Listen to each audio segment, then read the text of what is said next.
Hello and welcome to another episode of the Tejano Traveler. I'm your host Wally, and today we are in South Texas on the Texas Tropical Trail, hiking through the Sabal Palm Sanctuary. Now, this place is pretty interesting for several reasons. First of all, it's got an old mansion that the Rab family, who was famous to Texas, used to live in. They've turned it into a visitor center, and of course, they have mirrors because that's what you put inside fancy houses, mirrors. Um, but it's kind of cool to see what the mansion looks like from the inside, and it gives you a little bit of information about what's going on out in the sanctuary and everything. You can pick up your map and pay your fee, which is $5 to go and hike, which is pretty worth it. I mean, it's a nice little hike. Most of it is covered with shade, and it's not too bad. I did this in the middle of summer and survived. So if I can do it, you can do it too. And like I said, it's a beautiful mansion, so take as many shots of it as you can. I just want to be on that upstairs porch. Like I said, most of the trails are pretty flat and they mostly are covered with stuff, but there's plenty of grasses and stuff. And here you will get to see the Rio Grande. You just go into one of these little overlooks, and there it is, the mighty Rio Grande, with Mexico right across. Looks the same. Hmm.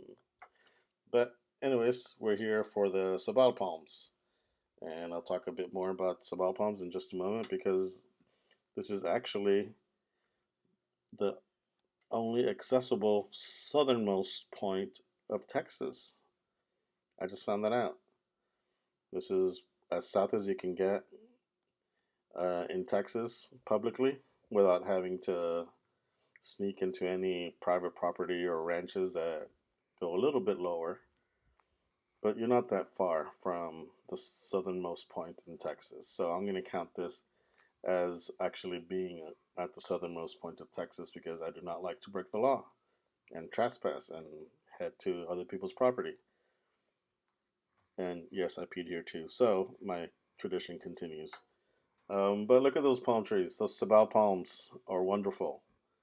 They grow tall, they grow short, they are amazing. And this place here is one of the last few remaining places where they grow wildly.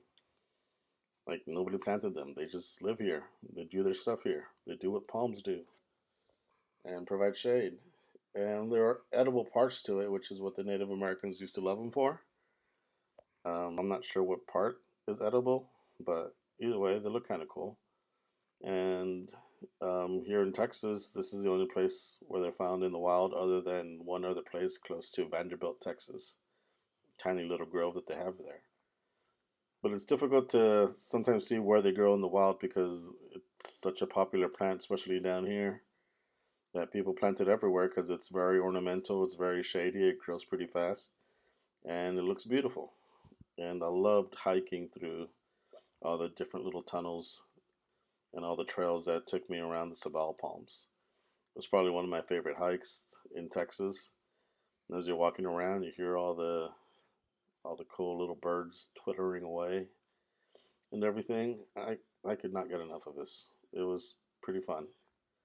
Um, I kind of wish I knew bird calls, but I'm not that big of a nerd. I mean, we're pushing it with me loving birds and grasses. So, yeah.